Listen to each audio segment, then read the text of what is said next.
Look who's joining us here live on the Jim Masters Show, live in Stanford Lifestyle Celebrity Talk Show series. You may remember him as one of our special guests in our holiday Christmas JMS special a couple of weeks back, and we had promised we'd have him back for the full conversation exclusively on the show. Nick Stefanacci is here, extraordinary award-winning pop fusion saxophonist, composer, producer extraordinaire. He's going to play live for us as well. Nick, welcome back to the Jim Masters Show live, my friend. Jim, how's everybody doing out there? Hope you guys had a nice holiday season, man. So great to be back. Thank you for having me. Did Santa Claus bring you everything your hopes and desires were looking for? Yeah, some coal here and there, No, it was as in Nat King, right? Yeah. With the saxophone. It was wonderful. I can't complain. Some family time. It's all good. It is, right. And you're coming to us from New Jersey right now, right? Yeah, right across the river from you. So it's all good. Yeah, we're here in the New York tri-state area for folks watching all around the country and around the world. And we welcome all of our JMS Lovity viewers who are watching, commenting, and we'll check some of that out, some of that live action. And it's so nice to see everybody here. Hey, Nick, have you gotten a tour together for this year? Are you going to be going places? You're going to be traveling? Some exciting things happening? Yeah, 2024 is already off to a fast start, man. We actually just released my dad's first EP on Friday. And that was so cool getting to produce some of his original music. Really? Tell us about that. Congratulations. Yeah. So, obviously, music is a family affair in my house, and grew up with musicians all over the family, going back, like my great grandfather, back in Italy and all that stuff. So, growing up, it wasn't, if I was going to play music come fourth grade in like the public school education in New Jersey, it was, what instrument are you going to play? And so I was lucky enough to pick the saxophone, and it clicked with me from the beginning, and here we are. I've been writing and producing for a long time. And so finally, my dad has been bugging me for a couple of years to do a project with him.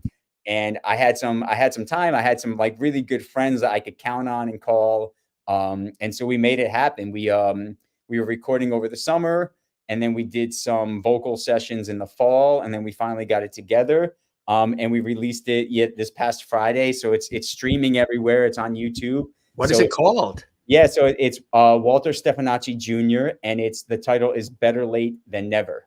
Oh, I like that. Yeah. So a couple of originals. Yeah, a couple of originals and a couple of arrangements of some of his favorite songs. Did he write them, or did you write them, or did you write them together? He wrote. I did some of the arranging. I did some of the horn arranging on it. And then I had the honor and privilege to produce it. But yeah, just fun, man. Just some fun times getting him in the studio and yelling at him a little bit, and role reversal, right? That's right. Hey, you sit down. I'm in charge now. That's right. It was well deserved. So it was fun, man. So that had to be a beautiful experience working with your father in that way too, huh? Oh, it was great. And like I said, I get to work with some amazing musicians who are just great people. And so I called all of them. I said, look, Dad, I call him Ace. So I was like, hey, Ace wants to do an EP. Are you guys in? And they all said yes. They all literally jumped at it and said, just let me know when and where, and we'll be there. There's some really special people I get to work with. So it was just fun, man. And we recorded it. We shot some video. So is it vocal, instrumental? It's vocal. It's interesting because my dad has a pretty eclectic range of influences like myself. And so like the first track is like kind of like an homage to the Beach Boys a little bit, has that surfer, like safari sound. And then I think my dad has a lot of like singer-songwriter style in his writing. Who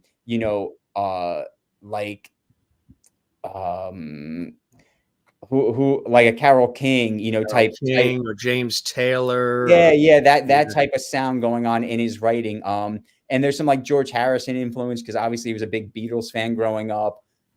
So yeah, it was fun to put together. It was a little nerve-wracking. He was didn't like the the length of the process. You know, it's well, we recorded it yesterday, Nick. So how come it's not out today? Right. Well, there's a little more that goes There's into a it, Dad. few more. Yeah. The world has changed. There's a little bit more. And you know, and we're not the Beatles. We're not recording for 10 hours a day and making it perfect. You know, we're putting this thing together as we can. So that was fun. That is cool. What a great way to kick things off, huh? Especially with the new year, with working with Dad on an album. But you know, as a pop jazz, pop fusion saxophonist, music educator, composer, philanthropist, you have made your mark as well. And you've been a lover of music performance really your entire life since a kid. I too, because I would always pull out, you know, my parents' records and play them on the stereo, and their music was actually some of the first music that I ever heard as a kid. Was really the music, because our house always filled with music, even including holiday time too, everything, instrumental, vocal, choral, I mean, you name it. And so my exposures initially were the records that I pulled out of the big stereo system, the big wood furniture stereo system, and we'd play them in our bedroom, and it would be music that wasn't necessarily for kids when you're 8, but sounded really good. And I was listening to the instruments and the rhythms and the arrangements and the crescendos and all of this cool stuff. And then, of course, came in, you know, the music that we heard on the radio and music we were buying in the stores and everything. But it's kind of interesting when some of those influences are music that you hear played within the household, huh? Absolutely. Absolutely. And I mean, that's, you know, that's how we grew up back in the day. You know, we didn't have cell phones. You know, we weren't tuned in and plugged into everything that we wanted all the time. As like I see being an educator now, I mean, the kids walk around with the earbuds in through the hallways at school, because God forbid if they're not like entertained for 3 minutes while they're walking to class. Right. You know, so we didn't have all those like tuning in opportunities. So it was what was mom and dad playing on the radio. And, you know, thankfully my dad had some really great influences, man, you know, going up to the Beatles. I mean, my first concert that I went to go see was Jethro Tull. Wow. Yeah. Yeah. So, you know, a really, really eclectic range of music, and just music all around. Like I said, it was my family's played music all the time, you know, for fun and in bands here and there. So it was really kind of just growing up with it and just being, you know, enamored by it early on, which is really cool. Absolutely right. Yeah. I was mentioning too, you know, some of your incredible background, because you've had an opportunity. You started playing at the age of 5, which is really a good time to get in there and sort of hone that craft early, so you can really sort of weed out whether or not it's something for you, something that gravitates and resonates with you. And then, you know, 16, you were then a rising Southern rock guitarist. Well, I had the chance to sit in with to Derek work with, Trucks. Derek. Yes, so we're working with the Southern rock guitarist. That's cool. Yeah, I mean, that's how you get really hooked on music really early on. Yes, it was, you know, the first show that I ever got to go play a part of was sitting in with Derek Trucks right in Teaneck, New Jersey, at a great club. And I mean, the line was around the block. You know, it like stories that you hear, like the Beatles performing, or, you know, whoever, you know, like, but the line was around the block. And here I am, I stroll up with my parents, because I couldn't drive. I was 16, and walk to the front of the line, and, you know, the bouncer looks me up and down, because I'm this little kid with a saxophone, you know, and he's this big dude. And I said, well, yeah, I'm sitting in with Derek tonight. So yeah, you know, and he let us in. It was wonderful. Had a chance to sit and talk with Derek for a little while, and then we did some playing. And then, I mean, again, thank God it was before like cell phones, because I probably stunk. I was probably terrible playing that night, just trying to find my way with him. And yeah, so he's so well known too, right? There's no recorded evidence of that. Thank God. Derek Trucks we're talking about. Yeah. He's the Southern rock guitarist that he had an opportunity to play with, which is like quite an honor, huh?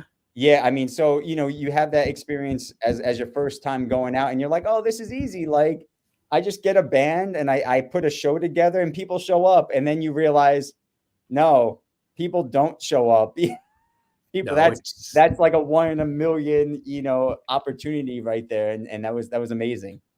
you've also, well, in addition to Derek, of course, the Southern rock guitarist that we're talking about, you've worked with some of the industry's elites too, including Latin Grammy award-winning rock group Dominante Electrico, hip hop Yeah. legend JJ Rule, and DMC Run DMC, Yeah. Sidney Yeah. Bradley, Dog Eat Dog, Bernard Pretty Purdie. I mean, Yeah. this is incredible. And the Four Tops, Yeah. Yeah. just to name a few of them. I Uh-huh. mean, this is incredible. I mean, and talk about the different styles and genres of music as well. Oh, I mean, that's probably one of the coolest things that I get to do is just playing with all these different style genre artists. And it really kind of tests to me and kind of how I can approach it, and with whatever the gig is. And so, you know, like Bernard Pretty Purdy is like one of the best well-known funk drummers. He was with Aretha Franklin. He was her Right. MD. And so he was actually the drummer on the title track to my second album called All for a Reason. And so just having that studio experience with him and getting to talk to him on the It's car ride incredible, out to the right? studio and then recording with him. And in case anybody's just tuning in, when he said that he was her MD, music director, not medical doctor. Yeah. Sorry. Yeah. Or maybe both. Who knows? I don't know. Music is therapy. Right. Music is Music is healing. therapy. Music is healing. So you go from someone who is, the absolute pocket drummer, funk god of the universe. And then you get to do the Thanksgiving Day parade with Diamante Electrico, this fantastic Latin Grammy winning band from Bogota, Colombia, and you get to do all of their Latin inspired music. And then you turn around and you're playing saxophone with a hardcore rock band called Dog Eat Dog, that features a saxophonist, so you get to go in all these different styles and really kind of spread your wings a little bit. And the hair, you have to have the long hair for all of it, because when you're with the hardcore guys, you put the hair down. And then when you're a little more refined, you keep the hair up. It's Mhm. it's all part of the look. But it's crazy, but it's such a blessing. It's really amazing to be able to work with these people and just see how they approach music, see how they approach life. I think that's the fun part for me, is just kind of watching from like as a spectator, but also on stage of how they handle things. Yeah, I mean, and that's the cool thing, because you pick up some different things that you sort of incorporate even into your own style, right? Just by watching some of the greats and some of the folks. These are all Nick, of course, one of the Yeah. greats. But you sort of pick up some of your own material and you pay homage to them in many ways too, right? Yeah. You learn how you want to be treated as an artist, and then that only reflects of how you treat the people you work with. And I think that's why I have such a great band that I call and to work with all the time, because of how I treat them. I respect them as people, as artists, as talent, um as people, and I think they know when someone's genuine, about it. And I never want to take advantage of them, or tell them something that's not truthful. I think so. And that only comes from being around people and seeing how they treat others, and what you don't like about what they do or something like that. And it's like, okay, put that in the memory bank, because when it's my turn to lead a project or lead my band, I always want to put my best forward. So I keep their best interest at heart too, and I think that really matters. Our special guest, Nick Stefanacci, was also the featured saxophonist in the series finale of NBC's smash hit Lipstick Jungle, starring Brooke Shields, another New Jersey native, right, Yeah. Brooke? Yeah. And what was that like, that experience, to be a part of that on NBC?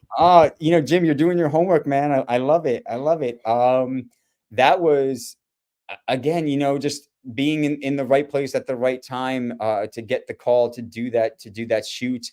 And that was such a fun day, man. I mean, if from being in television and working in film and stuff like that, it's long days. I mean, we were on set probably 14, 16 hours. And then you get to go do your like one scene, which is like 30 seconds. But the coolest thing was, Brooke was so sweet and she was so kind that we ended up shooting the scene without sound, obviously, so they could dub in all the words. And then after they got the shot set, Brooke went to the producer and said, look, I want to hear them play. These are musicians, let them play for us. And so the whole cast kind of gathered around and we got to play. And the cool thing about that was the music you hear behind that scene was actually recorded from us playing live, and they used it in the scene. So like my saxophone work is what you hear on the show for that episode. Yeah, which was really cool. And she didn't have to do that, but she was just so humble and so cool about it. She was like, let them play. They're here. We have a band. Let them play for us. And that was just great. And that was, just again, the right place at the right time, just having fun and just being who I am, and treating people the right way. I think that all matters. It's all karma, it's all good.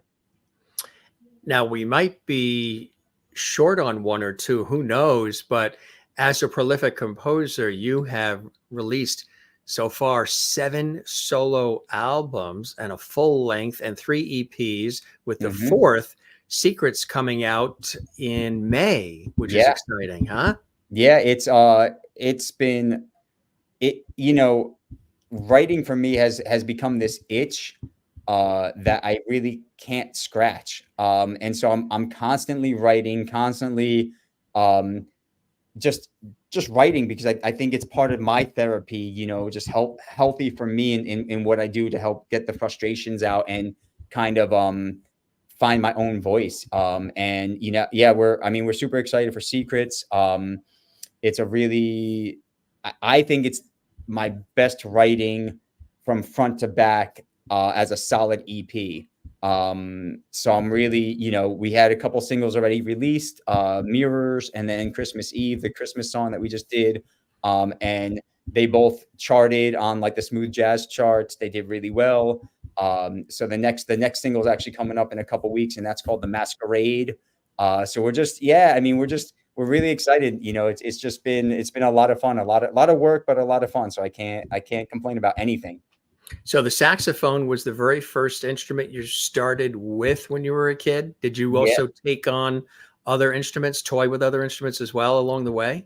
When I got to high school, then it was starting to dabble a little bit with flute and clarinet. And then when I got to college, it was, well, if you want to study music, you have to play piano. So then I got into piano, and that's my vehicle for writing. So without that, I would be lost. That's how I compose. You do it on the piano. Yeah, right on the piano. I'll come up with little melodies, little riffs on saxophone, and then it's like, okay, sit down the piano and let's figure out how we can actually turn this into a song, and make it work. That is cool. That is cool. That's not so easy. With piano, did you study it, or did you have the ability to play by ear first? Oh no. Once in college studying music, like you have to go through like the piano courses. And so you're thrown into the fire and you're plunking away and trying to just survive, the course and the course load and the credits and all that stuff. But it was something that I kind of took to, I want to say naturally, but probably not, but to me, it just kind of felt like, okay, we could do this. We can get the hands moving a little bit. And look, I mean, it's very rare that I play piano at a gig because I'm not a pianist. I'm a studio pianist. I could do what I have to do in the studio to get my songs written.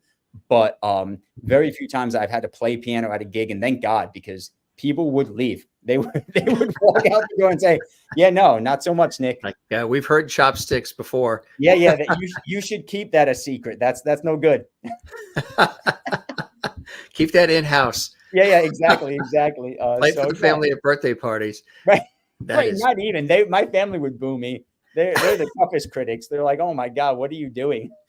So do you prefer when you're in the studio doing your thing, or do you love being on stage and playing for an audience that's giving you that instant feedback, or is it 50-50? I know some people really love the studio atmosphere, some love being on stage, and some love both.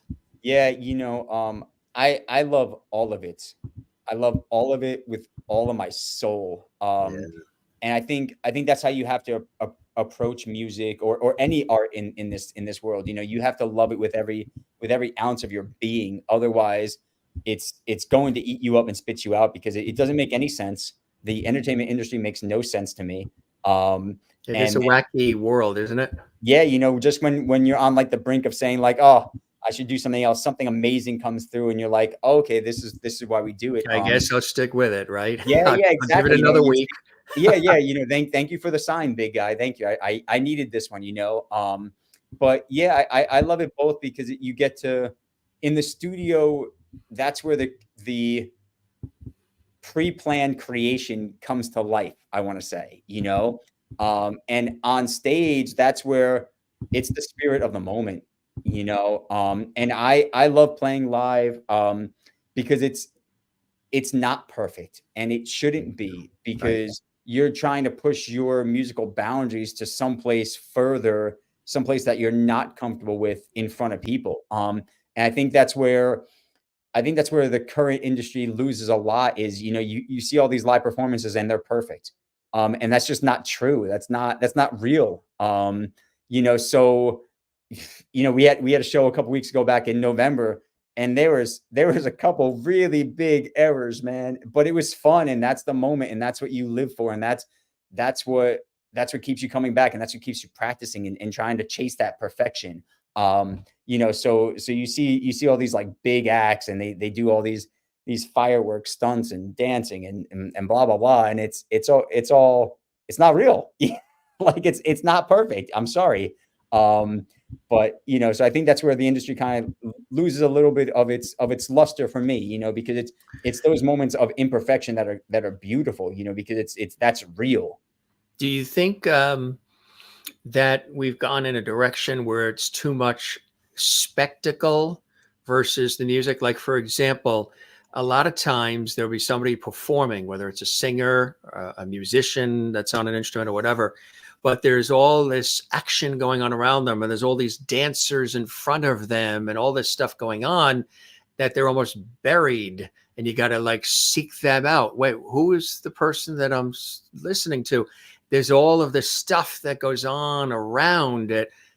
Before, it would be just the person would come out, maybe a few others would be around them, but there's just so much stuff going on at once. You're like, you know what I mean? Yeah, it's like you said, no, it's a spectacle, and that's cool. But then don't say it's a vocal concert or something. It's much more, which is That's amazing. the Super Bowl. Yeah. Right, right. You know what I mean? It's very cool what the top artists are doing. But like you said, there's just so much going on, that you kind of lose the essence of the art, of the craft of it. There's something to be said about when you go see just a singer songwriter sitting down with a stool and a guitar and just singing, and with no lights, smoke, maybe a candle somewhere. There's something about that, and so that's a wonderful thing. And when I play, my band is 10 pieces, so it's full, rhythm section and horns and vocals. And so there is no room for spectacle on the stages that we play. We're all just crammed in there like sardines, trying to make it through another show. So it's fun, and it's yeah. I don't know. I don't know if I would ever want to get into the whole like pyrotechnic thing and dancing thing. And I just want to play. I want to perform. That's what I want to do. This is the show for you guys. It's come hear some music. Exactly right. Yeah. Places that sort of accommodate that kind of sort of intimate atmosphere that is legendary. Places like the Bitter End. Yeah. What's it like playing there? Oh man, we had some great nights back in the day at the Bitter End, and that's such an inspirational room. because of the history of it. And I've had, I've been really blessed to play some of the biggest rooms in New York City. The bit around CBGB's before it's shut. And I mean, you walk into these rooms and you feel the aura, like the mustiness of who was there before you. And that stuff is just absolutely electric, and those are the fun moments. Those are the moments that you try to take in, with all your might and say, wow, this is happening. So let's go enjoy that moment. How do you describe your sound? What is the Nick Stefanacci sound? It's taken me a long time to come up with the perfect balance of what I think I do as an artist and a producer. And I would say it's Quincy Jones meets Maceo Parker. What a good, So like the production value and the writing value of my songs is that Quincy Jones-esque, using strings, using horns, having an overall pop feel to it, even though it may not be considered like traditional pop or whatever you want to call it. But then the style of my saxophone, I feel is in line with the funkiness and soulfulness of Maceo Parker, the legendary saxophonist with James Brown.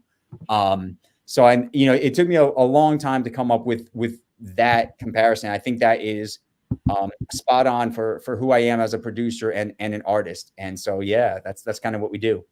Have you done session work, commercial work too, where you're hired to not necessarily be the front person or in a band performing or recording your own stuff, but with others, and it's for something corporate, commercial, jingle-esque, that kind of thing? Have you done session work? I haven't gotten into the jingle stuff yet, but that doesn't mean I won't. I get called to do like solo work on different songs or different albums for other artists, which is really cool because then I get to explore the saxophone in a different vein or different genre, from what I usually do. So that's always fun when I get to work with other artists in the studio like that, because they have an idea of what they want, and then I try to bring my own soul to it. And try to give them something fresh that they wouldn't expect, Which is really cool. How about travel? I know, you've done touring. Have you traveled around the world, or is that something you'd like to do? Yeah. I had the honor and privilege to go study in Spain for a year, a couple years back. Yeah. And so I was over there and we got to tour all over Europe, playing in different bands, playing with different ensembles. And that was just absolutely amazing. I mean, and since that time over there, I've been back like 4 or 5 times now to perform in Spain and Europe. So, every once in a while, you kind of have to take that risk and make that jump. And it leads to good things. You have to have that trust and that faith. Italy? Italy. Yeah. We were up in, oh, geez. Like towards Venice or towards Florence, like northern towards France. Yeah, towards France, towards Slovenia and Slovakia, on like the outside, like Switzerland, Austria. Yeah. So I mean, Trieste. Just great, man. Just and the food, the people, if I can move back to Spain and live there full time, I would. Barcelona. The culture, the way of life, the respect of the arts over there is way different than in this country. So yeah. If I can go back there and survive, I would.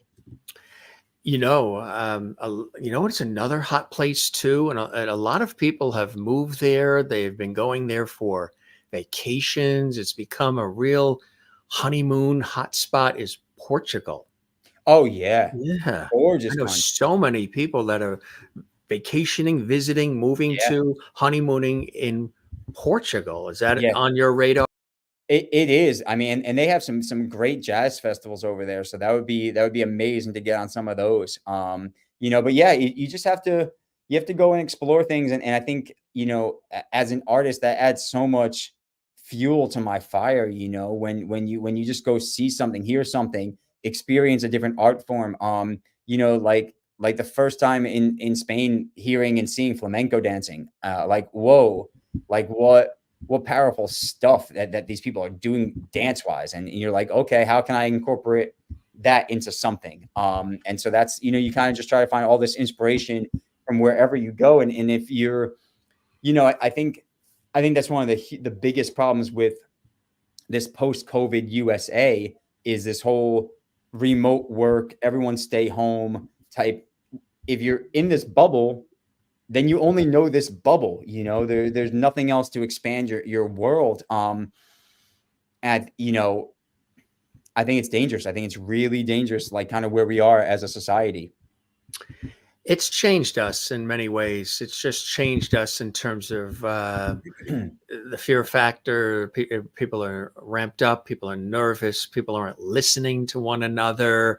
Something is missing. There's something that just got swept out to sea. It's hard to pinpoint all of it because it's in a lot of different areas. There's a joy. There's a innocence perhaps that has been sort of washed away a little bit. People are on edge. There's, everything that goes on seems to be bigger than what went on yesterday. Right. Every news story, every storm, every whatever. Every story is the end of the world. It's the end. Everything is becoming such, and you need to pull away from it. You have to work through those things and deal with it all. Yes. Yeah. But you also have to find ways to stop, breathe, reconnect, savor, appreciate, revel in, because everything now is so ramped up and everything is about next and got to do it next. And we don't have time to celebrate what we just accomplished or what we just did or what we just saw or experienced because we got to do the next thing. Yep. And I don't think that the planet or we as humans were necessarily built that way. And we were not created from what I've read in a few books. One that starts with the letter B. We're supposed to be communal. We're supposed to be together. We're supposed to complement one another. And I don't mean saying, oh, your hair is nice or whatever. Because now you can't even say that. No, God, you offend someone. Yeah, but damn it, Nick, your hair looks great tonight. You know what I mean? Thank you. I appreciate great black shirt, looking good. But compliment in terms of like enhance and enrich each other's lives, and some of that which the parents and the grandparents and the aunts and uncles and others experienced, and we did too growing up, and then the events. I would say probably even since going back a little further, since 9/11, things really changed in just the way people are reacting to one another, and you're seeing it acting out. So I keep saying that a show like this, which is conversational, bringing back the lost art of conversation, has great value. Music, like you're doing, has great value. Comedic moments, comedy lightens the load. Getting out in nature also is there and is always there, and it's been there before us and will be there well after us. These are some things that exist that are trying to spread a little positivity and give you a moment to breathe and connect, which I think is so important. But sometimes you feel like it's on deaf ears. You're beating a drum. You're in a canoe paddling in a direction that's the opposite of the flow of the river. Yeah. Does that make sense to you, Nick? Yeah. It's because I am an educator. I have to try to figure out how to explain things to kids because they don't have the experience yet. They're not fully mature. And so I try to tell them about like this whole thing of this remote society that we've kind of created is, if you look through all of history, it's always been about the community, whether that community was legitimately cave people in their little groups of huts, or if you fast forward through the centuries and decades of, this society, this civilization, this group, that group, it was always a group. It was never this like remote cave person, who was going to just phone it in, just make fire by themselves over there. It was always about the group. And I think, or tweet it and then retract it. right, and I think that group mentality teaches us patience. It teaches us tolerance. It teaches us all these great skills that people are not using on a daily basis if they're home working remotely, and I think that's what you're seeing, all this like overreaction in society, because these people finally go out and they cross someone in the road who didn't give them the right of way or whatever. And so they don't have the patience or tolerance or that bit of humanity in their brain to say, all right, calm down. I'll get through the traffic circle when it's my time. But they're like losing it. They're just going overboard. And I think it's like this, they're just missing that interaction, that daily interaction, which is so simple, of going to work, going out with your friends, going to see a show, not just Netflix and chill. Go see a show, go to a museum, go appreciate something as a group, as a community. And I think that's really what we're lacking in this society today, this like post-COVID nonsense, And then the technology too, you got all the social media and you've got all the instant 5-second videos. Now you might want to do a 3-minute fabulous song that builds and grows, but it's a 6-second quick little clip. Yep. So even that sort of change has altered the way things are too. Absolutely. And I'm gonna actually use that segue to apologize to all of the guests leaving comments, because I'm the worst at social media. And so I don't use Chrome that often. So I don't have my YouTube connected to the Chrome account, so I can't reply to all the comments. So I apologize. I apologize for being the worst with social media.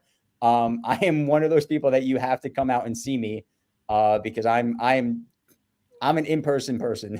So an old soul. Yeah. Absolutely. Come out and see me. I'm there. Come listen, have a good time. Right. Let's break bread kind of thing. Right. Yeah. Let's interact. So I apologize to everyone saying hi in the chat and in the comments. I literally. Oh, they're all there. No, they see you and you see them, and which is cool. It's awesome. Hello to everybody that's watching and commenting. And if you'd like to comment in that lovely whole chat room, subscribe to our YouTube channel, Jim Masters TV. And you can say hello to one another. And we see all of you. We got comments coming in live from around the world, and some of our faithful as well. And take a look at some of those throughout the program. And we welcome everybody who's going to be watching this later in the archives too, because we archive all these episodes as well. So it's exciting. I mean, what inspires you when something happens and triggers the inspiration for you to start to create music? What are some of the things in your world, Nick, that inspire you? Or could it be anything? Could you be on a park bench watching somebody play catch with his dad,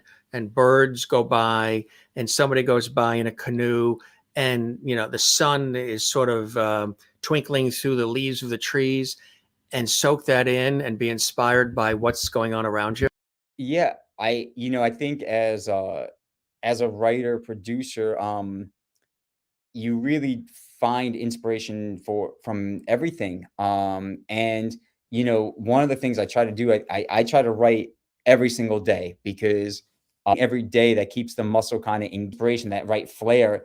And then you could jump right in and say, okay, I got it. I know where I want to go with this one. And I feel, when I have that inspiration, then when I write, it becomes magical. And I think, like going back to this EP Secrets that's coming out in May, I think all the writing on that EP was inspired. And so from front to back, I think it's some of my best writing, hands down. And there's a lot of influence on this EP from Michael Jackson, Quincy Jones. The first track is called King of Pop, and it's an homage to Michael Jackson and Quincy Jones. And it starts out with ba-do da da dee do do do ba-do do da dee do, that line.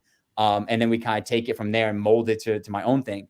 So I think when I have that inspiration and I go to write, then it's something special. But then it's like you always hear those like inspirational quotes that like you only see like the top 10% of an iceberg.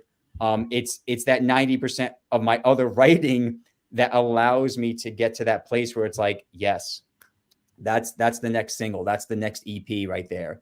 And it's just that process, and the cool thing about, if you listen to, like, if you go through my discography and you listen from the way beginning, from my first album, 26 years, up to now, one of the bands that fascinates me is the Beatles. And I'm fascinated by how they transformed their sound album to album, work to work.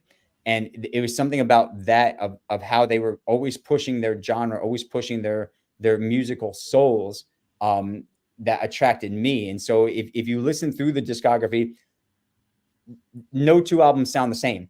And you may not like one album, but the next album you may love. And it's just because that's the headspace I was in when I was writing that clicked for me, that was saying, okay, I could push it this way. I could push this boundary that way. I have enough experience to do this.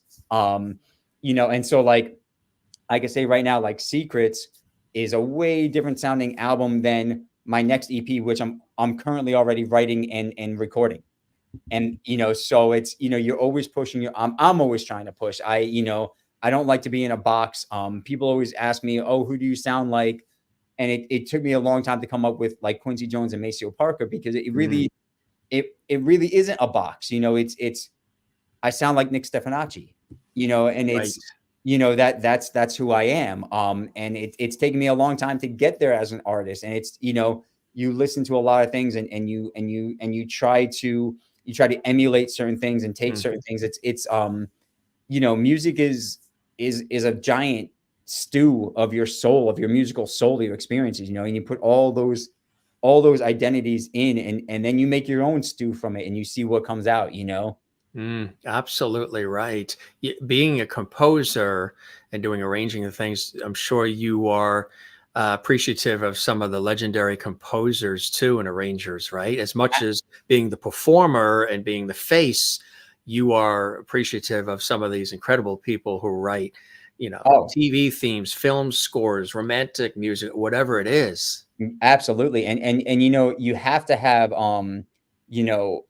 these experiences. And it's, again, I've been really blessed to study lots of music and lots of genres. And so, like, actually, this coming week, I have a new single coming out with this classical pianist, this woman, Marta Brankovic, down in Miami. And so I ended up writing some contemporary classical saxophone piano duets.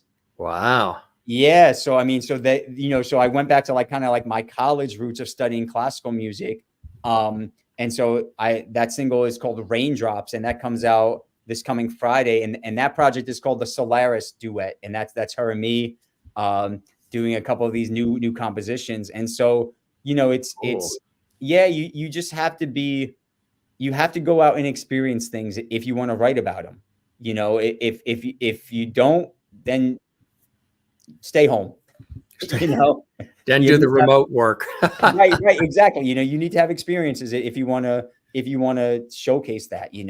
What do you prefer more? Do you like being the solo artist? Do you like doing the duets? Do you like being part of a larger band the most, or all of it? Whatever comes your way. I love all of it. When we were recording the classical duet stuff, I mean, man, I had to go back and practice, Jim. Like, I wrote some hard lines that I actually had to sit back and say, okay, get back into, like, my college study days of music, and say, how do I learn this again? Like, how do I go about practicing this so when I get to the studio, I could do it? But and then I get to do my own stuff, and that music is my soul. So I'm practicing that stuff on a different level. That's more about how do I make a connection with an audience when I'm playing live.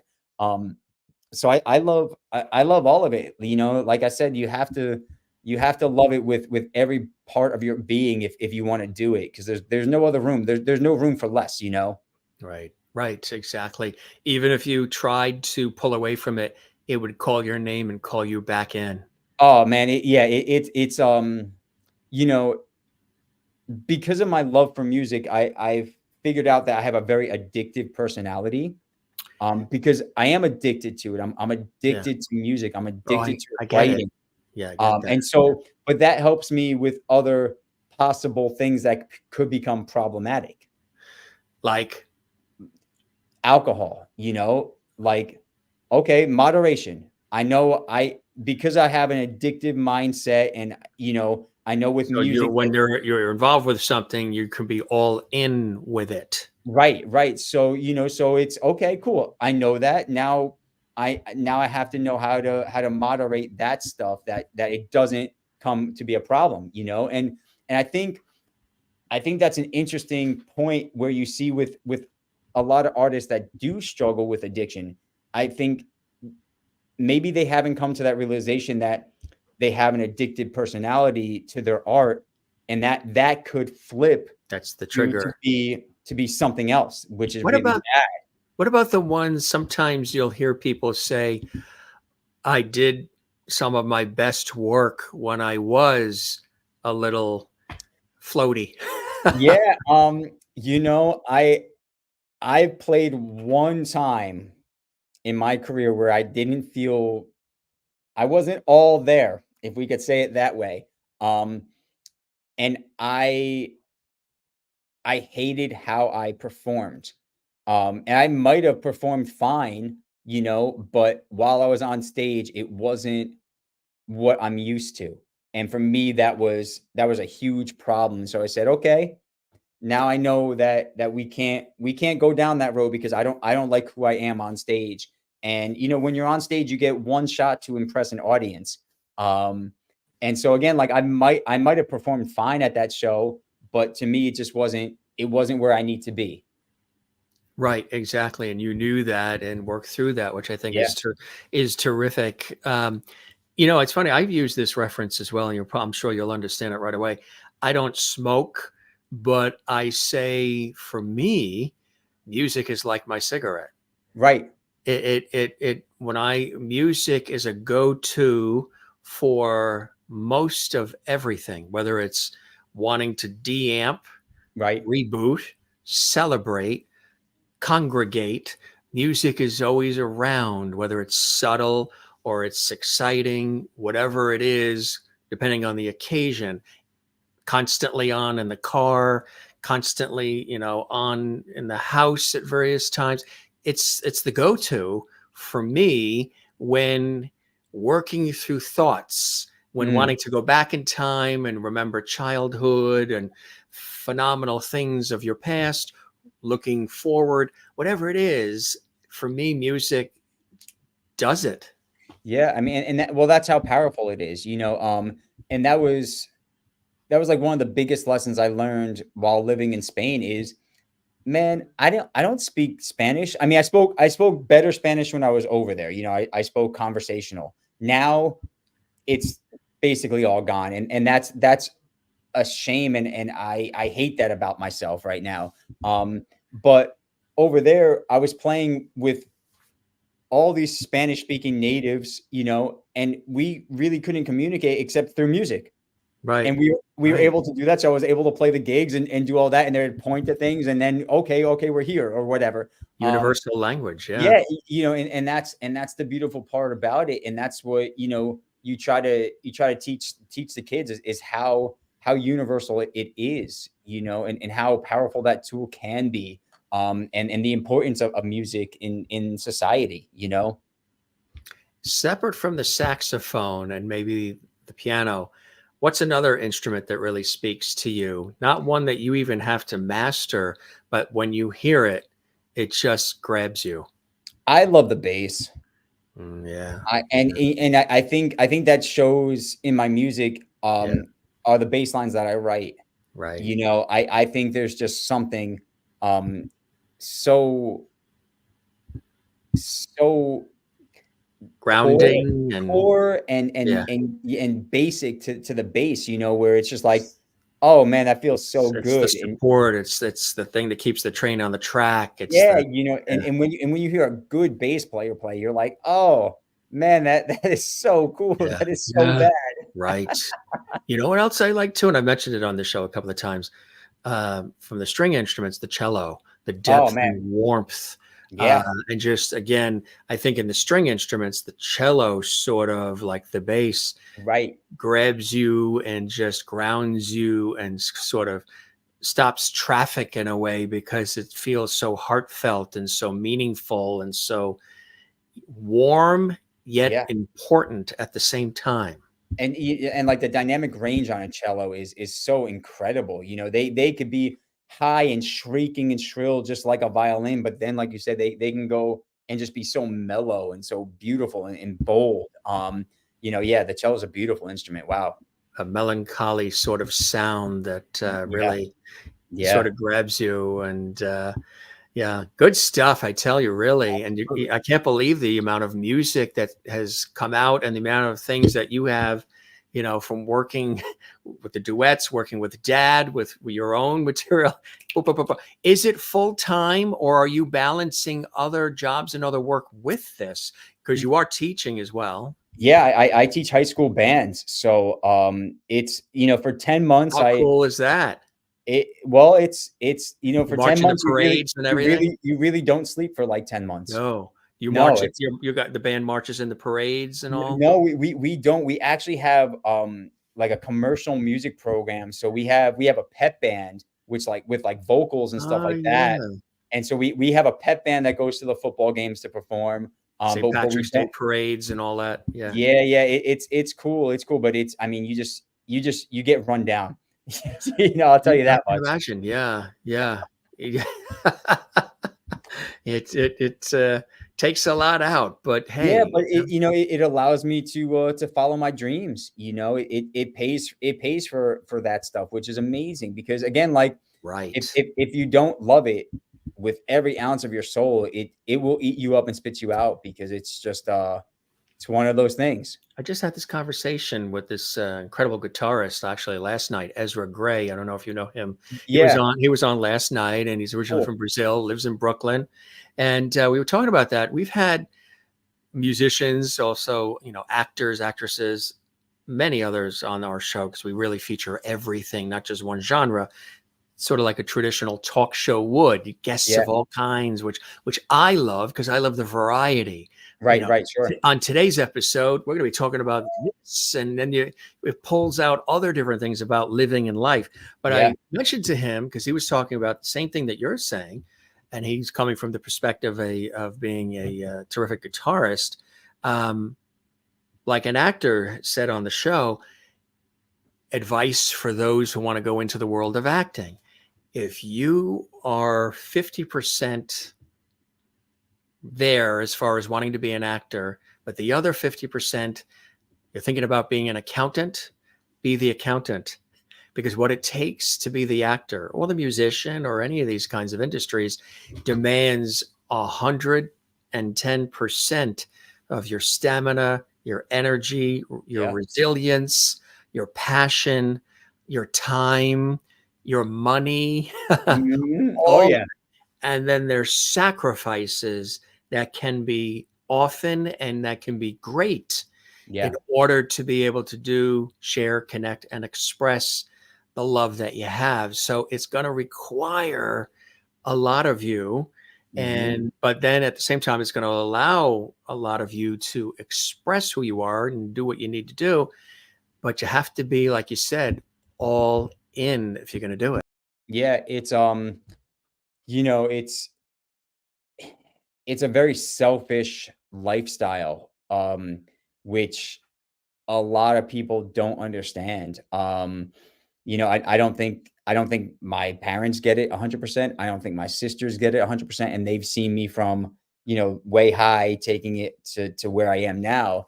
Um, but it's very selfish because of the amount of time it takes and the dedication. And it's hard for everyone else to understand that. And I try to make my students understand it. I try to make people understand it. It's literally something that I can't live without. If I don't do this, I can't live. And that seems very dramatic and very over the top, but No, and it's I get it. 100%, it's 100% absolute. If Yeah. So, and again, like I said, it's just a very selfish lifestyle, but I have to be selfish if I want to be able to share literally my gifts with people, because it is a gift. It is talent. It is something from above. And I have to, and I feel it's part of my being to share that with people. So it's really hard trying to make people understand who don't have that same passion. And I always tend to compare it to sports and sports players because, our society is so driven by sports nowadays. That's what everyone sees and they understand it better, because it's just showcased better than the arts are. That's all it is. But I compare it, I say, look, what I do as a musician is just like the best NBA star, the best NFL star, except I don't have an off season.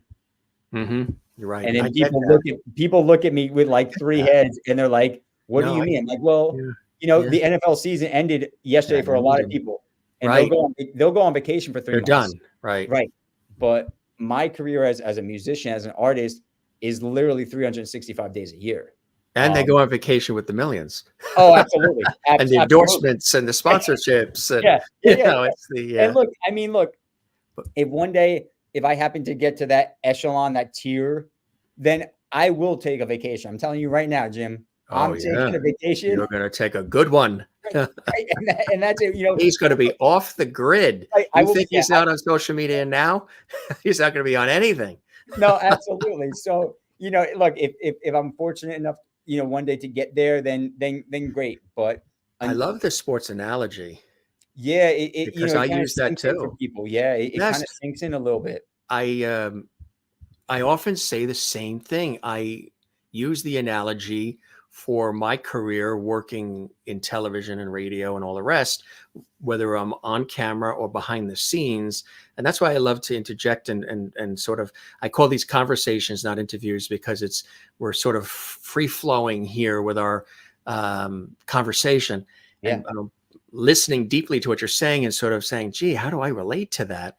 And I say the sports analogy a lot because I'll say when I'm on air, TV, radio, whatever, it may seem like everything is so easy, calm, right, effortless, flows beautifully, but inside it's kind of like the trading floor of Wall Street, right, or being, on a football field. Yeah. The adrenaline the alertness is 110%. I see everything. I hear everything. I know everything that's going on around me, and all cylinders are firing. And it's like a sport. I consider it like a sport. Yeah. When I'm doing what I love doing. And being able to express it and connect. So I understand what you mean. It is like a sport because you see it in the same way of being able to sort of challenge yourself in that way too, which I think is fantastic. Yeah, it's it's that devotion, if and again, just like kind of bringing it back to like the teaching perspective, because I think it's so enlightening for the students. Is I'll use sports analogies all the time with them. I say, look, name your favorite soccer player or your favorite whatever, and they'll ramble something off, and I'll say, so like, do you think when like Ronaldo is practicing, is he just kicking the ball for fun, or is he trying with every step at practice, is he trying to do something specific with the ball?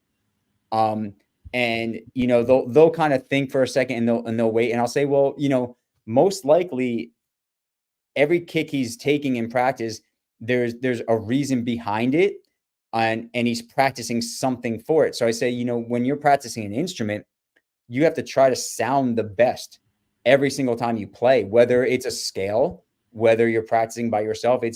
You have to try to, it's like Tiger Woods practicing putting. He's not just whipping the ball on the putting green. He's trying to hit, he's trying to sink every single putt. It doesn't matter what time of day or what it is. So when you pick up your instrument, you need to have that focus and you need to play with that clarity. And it should take energy. It should be exhausting when you get done performing, when you get done practicing. It should be, an experience, After all of this conversation about the effort and the tenacity and the Yeah. exhaustion and everything else, would you like to play something for us? Sure, sure. After all this conversation about what I it love this. takes and all and Let me how just go exhausting it is. let me By the just go way, get my play. ankle taped up. But, You can so go rest if you want to have the twin come in or the clone. that's right, that's right. Oh my god. Yeah, I yeah. love it. The Yeah, so twin Rick. I have my soprano. I got my soprano today. My alto is actually at the shop getting tuned up. So that's a fantastic experience. I can't wait to get that baby back. And so like, I didn't really have anything prepared because, a lot of what I do is improvising, right? And that's whoever I'm playing with or playing for is just improvised. So, and this is kind of how I approach writing a little bit. I'll just try to find a little melody. Oh yeah.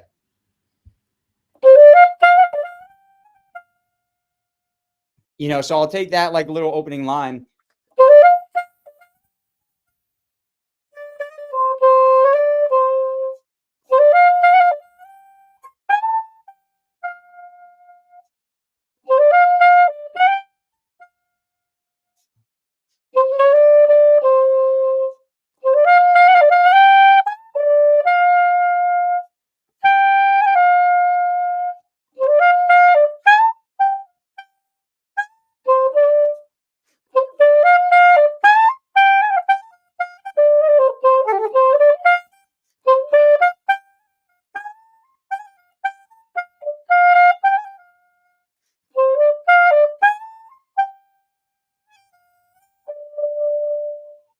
And we'll kind of just riff on that for a little bit and try to find the melody in there, and then take it down to the studio and work out some more magic with it.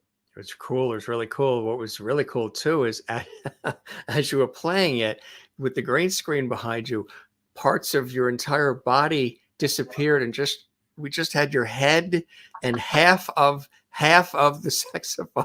Perfect. It's all magic. It was like some wacky sort of new like music video.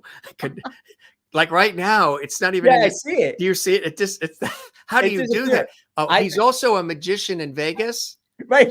Come see the Sunday He's show. the Vegas top musician, and you'll see him next Saturday in Atlantic City. He does sax, piano, and magic at the same time. And then we do weddings on Sunday morning at the chapel. That requires a lot of magic. That is funny. Wow. Oh, that's amazing. That's amazing. It was funny. For some reason, when you hit the higher notes, the sound muted. Oh, yeah. It's just trying to play with some control a little bit, so because the soprano could be really kind of pitchy, high, sounding. like so you try to play with a little bit of control, especially like playing through like my speakers on my computer, like we don't keep it nice. Keep it nice. Throw it off. We over the holidays we saw Kenny G in concert. Oh, cool. And it was at Foxwoods, which was incredible. Nice. And have you ever heard him hold a note? Oh, he does the circular breathing stuff. He's crazy. I think either it's a particular song or maybe just anything. I think he's got the Guinness record as far as being able to hold a note for the length. We could not. It was like minutes. Oh yeah, and he was breathing in and out at the same time. Yeah. That's called. I challenge everybody to try to do that. Try to breathe in and out exactly at the same time. Yeah, most of us can't. No, yeah, it's like a genetic thing, It's few people can do that. And yeah, some people can do it, and it's pretty amazing. Yeah. So what's your hidden genetic thing? I just have long hair. That's yeah. Nothing else, guys. Other than the music that you love to play, that you are producing and sharing with us, what are some other genres that either you love to play or you just love listening to? Or are you somebody who finds good in everything? Yeah,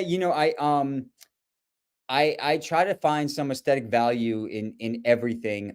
There is some stuff that it just doesn't hit me. So I just won't listen to it. But I mean, a good song, whether regardless of genre, is a good song. Um, and that's like one of the things I try to elaborate with my students. It's because they all come in like with these really small defined areas that they like. This style of music. I only listen to this, blah blah blah. And so I try to open them up to everything, because again, like, you have to have experiences in this world to be able to appreciate things, to be able to learn from it, to be able to accept culture and grow. And so if you're narrow-minded with music, you're going to be narrow-minded with everything, So yeah, like a good song, regardless of genre, is a good song. And so I'll throw on country. I'll listen to classical music. I'll listen to some hip hop. I'll listen to the R&B stuff. I'll listen to the punk rock stuff when I have to get into that mindset. Obviously like the jazz and the pop stuff that I kind of write. But yeah, a good song is a good song, man. And that's awesome. I love it. You ever pull out anything from the disco era and listen to some of that instrumentation? Oh yeah. Donna Summers. Oh my God. And some of the writing is so great. And even like Michael Jackson, like Off the Wall. That's, Barry White. Yeah. Barry Man White. Oh my, McCoy. yeah. All that stuff is The just Philadelphia sound. just Dun, dun, dun, phenomenal. dun, dun, dun. Yeah. Just, and like, That sounds cool. Yeah. phenomenal musicians, recording that stuff and writing that stuff. Phenomenal. So yeah, I mean, you kind of have to embrace everything, and then you figure out what you like and what you don't like. And you don't have to like everything. That's, I tell my students that's the beautiful part. You don't have to like it, but try it, taste a little bit of it, and let me know if it hits that palate the right way, Exactly. Have any of the students gone on to other fortune and fame thus far? I've had a couple of students go on to study music in college and are trying to figure out their paths in the music industry, which is a lot of fun. And I try staying in touch with them. I have a high school senior this year who's a really phenomenal pianist. And so he's going to go study music in college. So I'm excited to see what he does. But yeah, like I tell people that, 99.9% of my students won't go on to study music. And so how do I then teach them about life through music?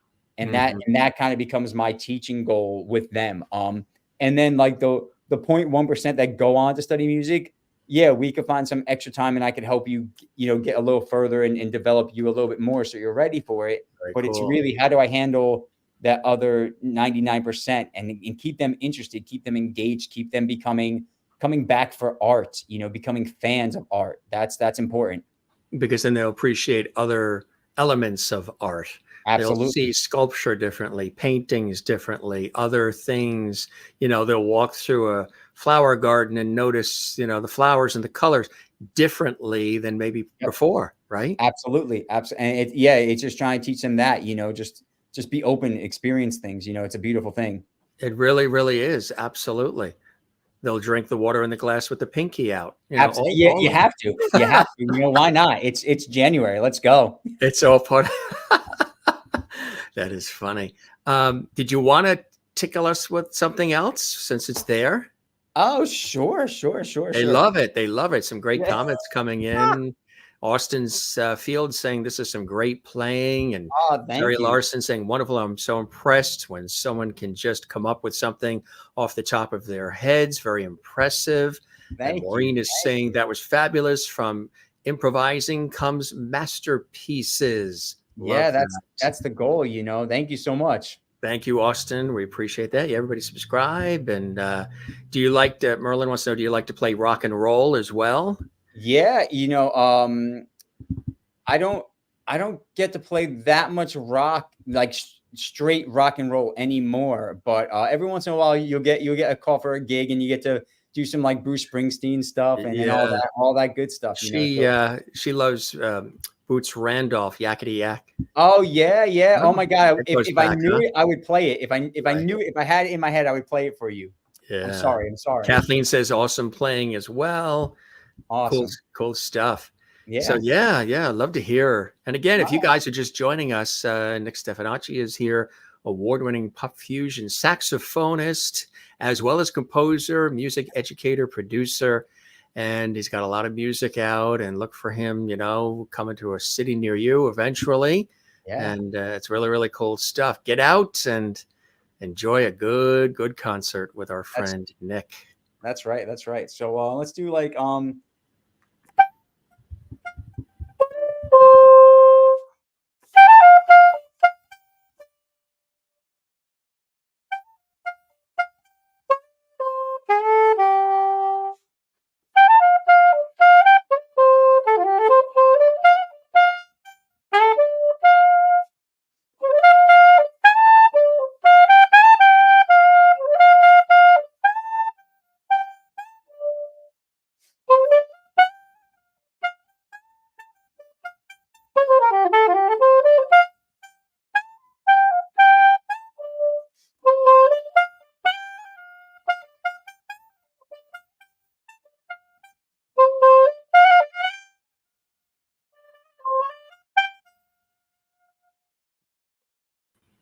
Really nice, my friend. Really, really nice. the Wow. disappearing saxophone. I was going to say, yeah, as you hit each note, it was almost as it was almost like a lava lamp or something. You like as you hit a note, certain parts of you disappeared. It Yeah. was going to the beat. It was going to the I rhythm. love it. We have to get this into like the It's live show something very somehow. 60s, 70s retro that you brought back here. I'll never be able to replicate it. So and just and enjoy it. Enjoy I it. wonder, do you ever feel like you have somebody looking over your shoulder too? Just a little bit. That guy over there. Nick was with Unbelievable. us for the Christmas, the Jim Master Show annual holiday Christmas special. If you didn't see that, we had a lot of fun with a lot of great, talented guests and friends, and that's still archived on our YouTube channel. Gang, you can see that there. That was a lot of fun, huh? Sort That of was commiserating with all these other folks who have man, different so things. I so love many doing that. yeah, so many great people and they're all just sweethearts, Oh my Unique in God. their own Like, way, right? yeah, just sweet and like gentle souls, man. And I love it. Those are the Bringing people that you people need to be together. around. Yeah. Right, Yeah. exactly. Yeah. So thank you for that. That was a lot of fun. That's what we were saying, because we were scheduling you to come on anyway. And I said, Right. we're doing this Christmas special.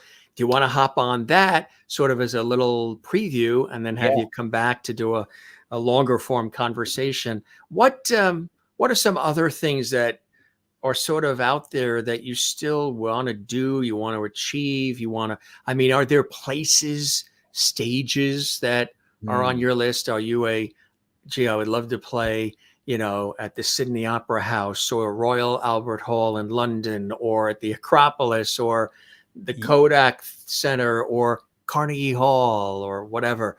Are there Yeah. places on that list? I think those are all fantastic answers.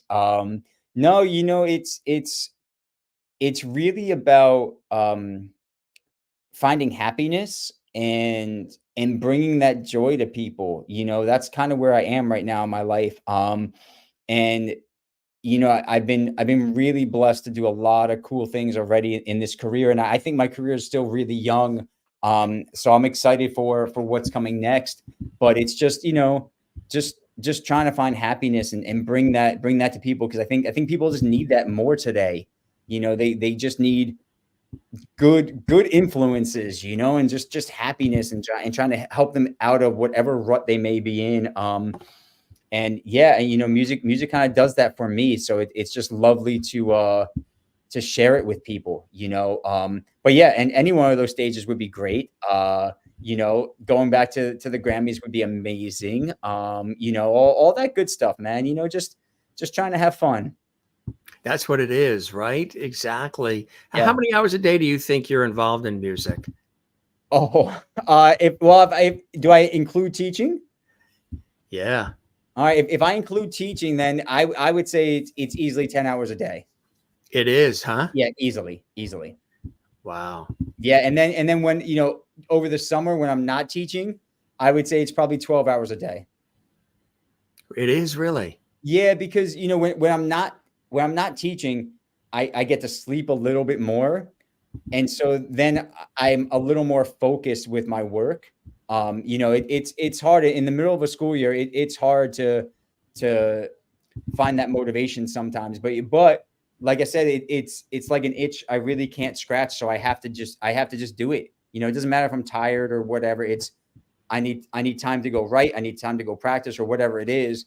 And you just kind of do it. You know, you just kind of get it done. Which is exactly the way to do it. You got to Yeah. stay. It takes a lot of resilience and a lot of fortitude, and again, the passion's there, and you really love what you do, which I think comes through loud and clear. Nick, this was a cool. This cover is really cool. Yeah. So Mirrors, that song I actually wrote for my twin sisters. Oh wow! Yeah, and you know, we kind of look like triplets. I should have like sent you that picture. That would have been cool to show. Um, but You you know, actually look like a guy named Sven who's on the cover of one of those romance novels. right. I could do that. I would be There happy is to get that paid look to do there. that. Right. If someone wants to pay me to be on the cover, we could do that. A Like very I'm good with that. contemplative look, Right, right? right. So you know, I wrote this song for my twin sisters because you know, they're identical twins. So like when you when you see them, it looks like a mirror, you know, but the intricate details that come out once you get to know them a little bit better, that plays into like the melody that I wrote. You know, it's at the face value, Mirrors is like a really nice, like smooth jazz song, but then it kind of goes into this like funky kind of bridge section, which is, you know, the intricate details between the two of them a little bit. And so yeah, you know, I had to kind of come up with an interesting cover. And so I said, well, let's take this photo, let's like flip it, let's enhance it, let's kind of create a mirror from it to kind of bring out their dual personalities in the photo, you know. That's a really cool idea. Do you ever have a time where I forget who the artist is, somebody major that, and they were asked the question, do you listen to music? What music do you listen to? Do you listen to your own music or what have you? And the person responded, no, meaning because they're so immersed in music constantly, creating it, playing it, listening to it, doing it, that when they have the quiet moments, when they're home, when they don't listen to any. Do you ever have those moments? 100%. I you know, I don't listen to music for fun anymore, which sounds awful, and that's like so depressing on so many levels. But when I'm listening to something, it's because I'm either listening to a mix I just did, or I'm listening to a project I did for a client, or I'm listening to music I have to play at a show coming up. So most of the time, my listening is very focused, very oriented to what I have going on musically in my life that I need to be prepared for. And so when I have time, like when I'm driving home late from a gig, most of the time it's in silence because I just got done playing for a couple hours. Like my ears need to kind of readjust to silence. So yeah, it's I would say the most I listen to music is at the gym, but even then I find myself, oh, you know, I'll put on like a Michael Jackson tune or whatever, and instead of just enjoying it and listening, I'm like, oh, I never heard that hi hat before, Right, right. you know, or oh, that string part is so cool. What are they doing there? I have to go back and listen to that again. Then, you know, so Right. it's very hard for me to turn off my musician brain and just listen to music anymore. And so when I have a chance for silence, I kind of just enjoy silence. It makes sense, right? Yeah. Because when we were kids, didn't we always assume that the people that work at the pizza place always eat pizza and they Right. get all the pizza they want? And then you talk to them, they're like, we don't eat this. We're Right. I around it haven't all had day this in long. years. Right. Or the ice cream shop. Oh my God, you're at Carvel. You Right. must get all of the ice cream you want. They're like, we don't touch the stuff. Right.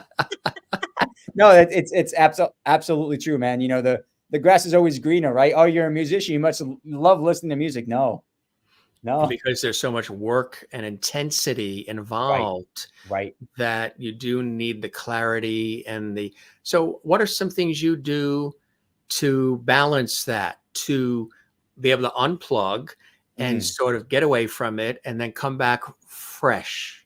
Yeah. You know, I think most days at the gym, I'm not listening to music. I'm just there by myself, just doing my thing. And I think the gym is a really healthy routine for me. My body would disagree because I'm in pain sometimes. but I think, you know, mentally and physically, it's a nice release for me. So yeah, I work out without music a lot. Once in a while I'll have the headphones on because I like, you know, if I'm running tight on time, I don't want to talk to people necessarily. And Yeah. that sounds awful, and I No, apologize it's for that. just you're But focused you have on. to, yeah, I have to get in and get out to get to a show or something, you know. Um, so you know, the gym is kind of that unwind time for me. And then, you know, like I'll try to get lost in like a stupid movie every once in a while, like Ace Ventura, you know, something like real like a Something Jim that just Carrey. Yeah, we don't need to think. no, Just put right. it on and just Yeah. kind of get lost in that moment, in that time, which is also really healthy for me, you know? Yeah. Yeah. Yes. And then, you know, the other part is just being able to catch up with friends. Very important. Like, oh my God, you know, and again, like we were talking a little bit about like how busy the schedule is and how it's a selfish lifestyle. There are very few friends in my life that understand my life, you know, so and they understand that like, oh, Nick's probably working on Friday or Saturday night, he can't hang out or whatever. So like every once in a while I'll have a night off and I'll give them a call and like, hey, let's go grab a beer, and they're into it, you know, and that's just so comforting to me, knowing that they're still there for me, even though I'm not there for them, you know, like 90% of the time because of how crazy my schedule is. And so that's just, you know, that's really amazing, really important. Shout out to all those friends who are watching right now in New Yeah, Jersey and absolutely. everywhere else Much who love, might much not love. be able to be with Nick tonight, but they are through the Jim Master Show live. Absolutely. Much love, much love. What are some of those additional blessings and joys in your life that keep you creating and being so passionate about it all, Nick? You know, I have an amazing core family. My parents and my sisters are absolutely fantastic people. And they, you know, they're a pain in my butt sometimes, like family is, and that's a beautiful thing. And we could fight, we could argue, and that's amazing because at the end of the day, we come back to love, and so that's fantastic. And you know, it's really that keeps me kind of motivated, like because um, I want to be able to pay it back to them and also pay it forward to people, you know? So like, you know, I want to be able to tell my parents like, oh, you guys have nothing else to worry about in this world. I have you, you know, and be able to tell my sisters, well, you know, my nieces and nephews, they can go to college. It's cool. I got that, you know, those are goals of mine, to be able to do that financially for them. Not that they want it or need it, but that would be for me saying, thank you for understanding my life, you know, because again, it's very selfish. It's very hard to explain to people. And unless you have a passion for something, you may not get it, you know, and I feel bad for people who are not passionate about something because it could be really lonely. You know, this world can be really lonely, really hard if you don't have something that is really driving you to something great, you know. Yeah. We're the Um, lucky ones, you know, to be able to have the opportunity to do what we love what we do. Not that it comes easy, right. but it came early for us. And then to be able to share it with the world, and hopefully they are entertained, informed, educated, comforted, Yeah. pleased, humored, whatever it is, by what we do that we love. And a wish would be that everybody gets a chance to do what really speaks to who they are, what their life's purpose is, and to be able to have the work that they do and the creativity reflect the purpose of Yeah. why they're here. It's an exquisite thing. Not that we still don't always question the purpose and Every day. rewrite it and say, I don't like this purpose, I'm out of here. You know, it's kind of like, okay, this purpose. Right, right. You know, you know, I say that all the time, like with my GPS coming home from shows and stuff, you know, and the funniest thing is like on like the GWB in the middle of the I don't know if you ever experienced this, but in like the middle of the GWB, there must be some GPS coordination thing. And so in the middle, my GPS will go off and I'll say, stay straight. And I'm like, oh, thank you. Thank you for not sending me off the bridge tonight. I appreciate that. That's like really special of you, GPS. So thank you. Thank you for that. And it's like the most bizarre thing. Like, I'm going to turn left. Where am I turning left here, guys? I'm on the bridge. So I always, I always say thank you for that, because I think that's a little gift from God saying, hang in there. Let's go straight a little while longer. Stay on the straight and narrow. That's the right. George Washington Bridge, the GWB, right. the straight and narrow. And then the Cross Bronx Expressway, and that's a whole other. Oh, no, that's, look, you got to. That's a tough, yeah. Yeah, that's where you get the rosary beads out. Start saying a couple of Hail Marys. That's when you take the Garden State all the way up to the Tappan Zee or the Mario Cuomo and go up and around. Yeah, that's what we do. Right. Or you just say, I'm not going out there. We're it's just no. Unless it's a wedding or a funeral, right, or money is owed and I can collect it today. Right, I'm out. I can't. Oh my God. That is funny. This was awesome, my friend. Congratulations on everything. Thank you. We conversed here casually and free flowing for about an hour and a half. That's the beautiful thing about talking with people. Doesn't feel like an hour and a half, right? And you could you learn from it. The best part is I had this turned off. You did, huh? How, yep. Amazing. I love that. Did you like doing it, or was it torture? Oh, I love turning it off. Yeah. So do I.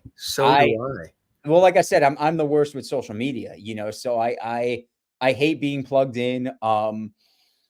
It's, my publicist B, who introduced us. Before I started to work with her again, I was off of Facebook, and I got rid of Facebook during the pandemic. And I said, I'm done. I don't like it. I don't enjoy it. It's not healthy for me. And then, I started working with B again, and she's like, Nick, you really need to have a Facebook page. I was like, I don't want one. Because then you get wrapped up in that 24/7 environment. Yeah, and I don't have time for it. You can't respond immediately. Somebody will get mad, thinking you're ignoring them. It's like, no, I'm actually eating lunch that I haven't eaten for 3 days. Right. And it's not you. It's just that I'm at the doctor right now getting examined. I'm actually trying to write my next album to share with you people. It becomes a tough, right? Yeah. I hate it. I'm barely on Instagram, and so if it went away, you wouldn't miss it.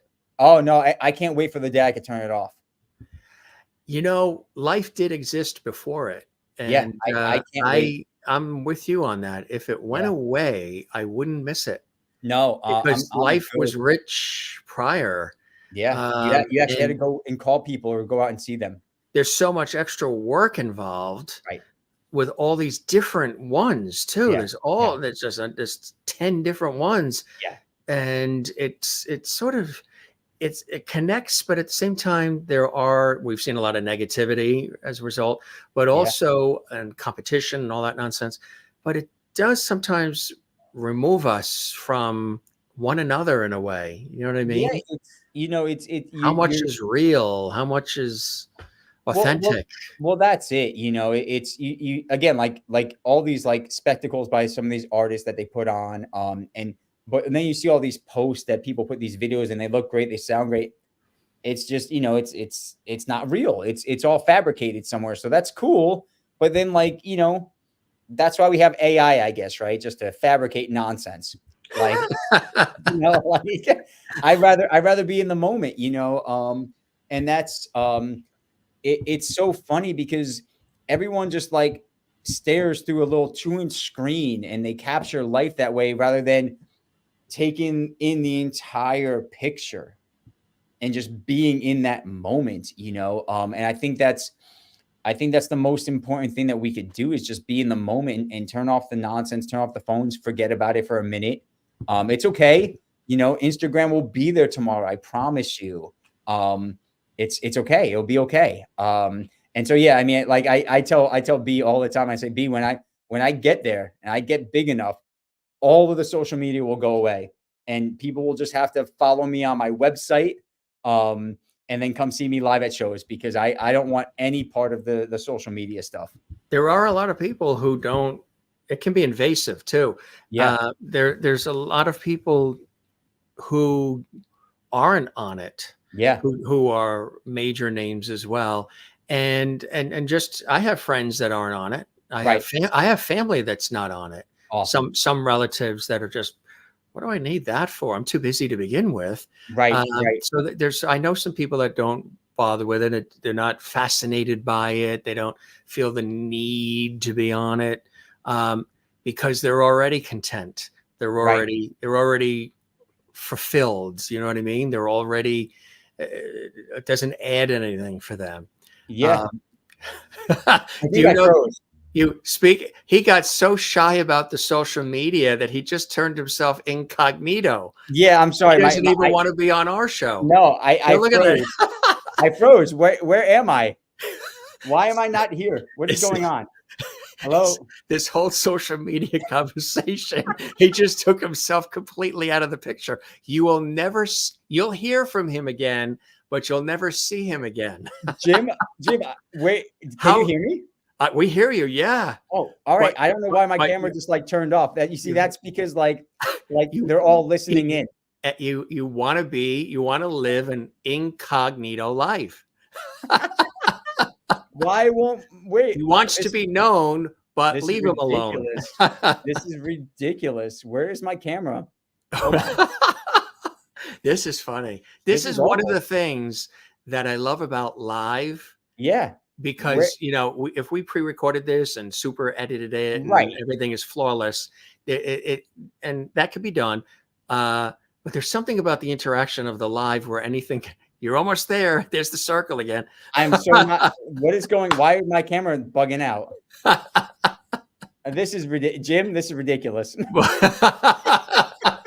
Well, good thing, what you have on your screen is you. Yeah. Oh my Lord. And it's so apropos that it's secrets. Yeah. Well, I'm just glad you could still hear me. I don't know what's going on. The question for the viewers, was Nick ever really here, or was he just a figment of your imagination? It could have been AI. Was I just right? Did we just superimpose him in? Oh my God. That was his twin brother, Rick. That is so funny. Why? We can see you trying. I think I can. Ridiculous. Oh my Lord. Ridiculous. Yeah. Oh my Lord. Yeah. Why? What is going on? Are you on the phone or the computer? No, laptop? I'm on my computer. Oh, so it's not anything where like you're No, like it literally just turned off. My camera just went dead. Huh. It's when you started talking about, you want to be unplugged. You don't need to be on social media. You don't need to be. All of a sudden, I think somebody up above or down below got involved and said, "You know what? You want to be unplugged? You're unplugged." Yeah, it's called karma. I think that is what happened. Oh my Lord! Why? That is funny. Do you have to put another dime into the? Yeah, right. I have to send some more Venmo. Please deposit another 10 cents if you'd like to continue this call. Right. Venmo. I need to add the Venmo to it somehow. Now, do you think if you come out of the link, if you come out of the studio and then come back in, it may reboot something? Yeah. How can I do that? Leave studio? Leave studio and then come back and enter studio through the link, and maybe that'll. All right, give me like 2 seconds. Because he wants to do a proper goodbye where he waves through you, and this is no good. It's ridiculous, he said. It is ridiculous. Give me one second. I'm coming. Okay. Let me, this is, you can't make it up, right, guys? This is funny. You just hear the voice, and I told you he's a magician. Right. He's a magician. He can make himself. David Copperfield, eat your heart out. He can make himself disappear live on air. All right, let me leave and try to get back in. Hold on. He'll leave and try to get back in. Yeah. That is hilarious. There we go. So he left the building for a second. I love that. That's one of the cool things about live, folks. those moments that just can happen. And I think it's fun. It's exciting. And he was getting a kick out of it too. And he's popping back in, and there he is. See, I guess, and now we get to see the room. Yeah, right. Ta-da! I guess the big version just had it sitting there, just sitting there, and right. Actually, I mean, the secret would have been if I showed up behind you. That would have been cool. Right. And if you were in a different room in the house other than the one you're in now. Right. The one with the bathtub and that is funny, huh? Oh my Lord. All right. Hey, well, we're back. So that's good. I love it. I just love it. This is ridiculous. This is ridiculous. What's going on? This is ridiculous. That's what they heard, that you wanted to be unplugged. So yeah, they did it. Your wish is their command, whoever they are. Google Chrome did it. Just pulled you right out of the system. He doesn't exist anymore. Nick, what was his name? Right. Stephanopoulos? Gone. Nah, he's back. This was awesome, Nick. And I hope you enjoyed the time with me as much as I have with you. And we're going to always, as we say, we're going to keep that porch light on for you, my friend. And you are welcome back anytime. Awesome. I look forward to it, Jim. It was really great, man. Thank you so much. Oh, you're very welcome. Spread the word about our show, too. If you know other folks you think would like to pop on, they're all welcome to join us as well. Cool. It's always great. And just letting everybody know that if they want to see this again, it's fully archived on our YouTube channel, Jim Masters TV. You can see it again. You can share the link on, if you have social media, you can share it there. Subscribe to our YouTube channel, Jim Masters TV. Give this episode a like. Click the thumbs up button on the YouTube channel and drop a comment underneath the episode as well. Let us know what you enjoyed and interact with us as well. Nick, really a real treat having you back on the show, my friend. I'm glad that everything worked out, and congratulations on everything. And let's stay in touch. We're in the tri-state area, so hopefully we'll be breaking bread real soon. I'd look forward to that. Yeah, I'm going to bring you out to a show in Jersey in May. Oh, terrific. I'm going to bring you out. All right. So just be ready. Are you going to be on the shore or? Actually North Jersey, in Rutherford. So not too far. Oh, yeah. Not too far. Perfect. So I'll bring you out for a show. We'll have some fun. That sounds cool. I appreciate that. Look forward to it. Awesome. Good stuff. Nick, my friend, you be well. And everybody sent all of their greetings and they loved it. And we showed some of the comments and everybody really absolutely enjoyed it. Kathleen said the invisible saxophonist. I love. Hey, you could use that for branding, right? Yeah. I don't think anybody's used that one. I don't think so. Isn't that incredible? Oh my! Yeah, you have to love technology, right? Yes, absolutely. Just wanted to show you a couple of. We showed these before, but this is a cool one. Thank you for being here with us. What an amazing person, musician you are. Thanks for the music and keep inspiring the kids. Teaching is so fulfilling. Best wishes and all you do. And thanks for being here, Nick. Thanks for playing for us. Amazing. Wishing you continued success and blessings. Cynthia in DC. Nick, it's been a delight listening to your wonderful musical talent. Thank you for spending time with us here in Loveity Hall. Yes. Loveity Hall. Sweet dreams, Loveities. Thank you, Jim, for another great show. Love and blessings to you. Sweet dreams, Cynthia, you as well. Awesome. Really nice to see some of the comments. Maureen in Arizona, some of our regular faithful Loveities here. This has been a wonderful evening in Loveity Hall. Nick, thank you so much for being Jim's guest and sharing your incredible journey to success and your magical music. Please come back again. Thank you. It has magic tricks too, and visible. I mean, we had that all planned and rehearsed, right? We worked that whole thing out. Right. Next time, the fireworks. The fireworks next time. Right. Outside. Maybe some dancers. Yeah. All right, my friend. Guys, Jim, thank you so much. And thank you all for tuning in so much. Happy New Year's to everybody. You as well, my friend. You take care. And thanks for stopping by the Jim Master Show. Spread the word. It takes a village. It does. Jim, have a great night, man. You too. Thanks, Nick. Cheers. Bye-bye now. And now he actually goes out. That was cool, right? You guys enjoyed it. Again, if you enjoyed it, give our episode a like. Click like. Also subscribe to the YouTube channel. Leave a comment for us. Share this.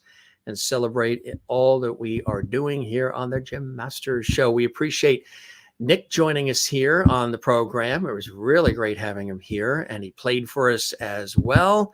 And you may remember, again, he was on the Christmas episode of the Jim Masters Show Live series, and it was really, really cool. Great guy and great talent. Look for him online as far as the music, Amazon, Spotify, iTunes, all those great places. Want to let you know as well, we have legends joining us tomorrow. They are America's premier celebrity illusionists, impressionists, and impersonators. The Edwards twins, legendary for some almost 40 years, they have sold out everywhere they go across America and beyond. They're one of the hottest acts in Vegas, and it's unreal. We got a chance to see them in concert recently over the holidays, and it was incredible. They actually morph into Elton John, Rod Stewart, Cher, Barbara Streisand. You'd think those incredible talents are actually performing in front of you. They are amazing. Anthony and Eddie, the Edwards twins, just Google them. You'll see who they are. Extraordinary talents. Tomorrow, exclusively, 7 p.m. Eastern, 4 p.m. Pacific. And then on Wednesday, Tommy Burke, who's a legend in the television and film industry, who has worked on designing women and some of the most incredible television series and movies, and with some of the most iconic Hollywood actors, actresses, musicians, and more. Not only is he epic in the industry and has worked on some of your favorite TV shows and movies, he's got a very personal story he's going to be sharing about being at the height of fame in Hollywood, but at the same time being diagnosed with Parkinson's disease and other things that are very, like lymphoma, Hodgkin's lymphoma, and working through that. It's a very inspiring story, and he's very open about it. The legendary Tommy Burke is joining us on Wednesday. It's going to be something very special, and I think you're going to enjoy that, and so many other incredible guests that are joining us. Check back the archives, too. We have 1,060 plus shows so far and counting that you can peruse and enjoy with some of your favorite guests from Hollywood and Broadway and television, stage, film, music, sports, comedy, culinary arts, life in general, all stopping by JMS. Thanks again to Nick Stefanacci, really cool guy, very talented, funny, open. And I think it was a really great thing to have him back here on the show. Thanks for all these great comments, everybody. We love you all the lovelies watching around the world, and those who are watching later on in the archives. We appreciate you as well. Come see us again on JMS, the Jim Masters Show Live series. You can see me if you are on social media, Instagram, Twitter, and Facebook, Jim Masters TV. And of course, our YouTube channel is Jim Masters TV. We love you all. Thanks for being with us and watching this episode of the Jim Masters Show Live. Come back and see us again, and be well. Cheers.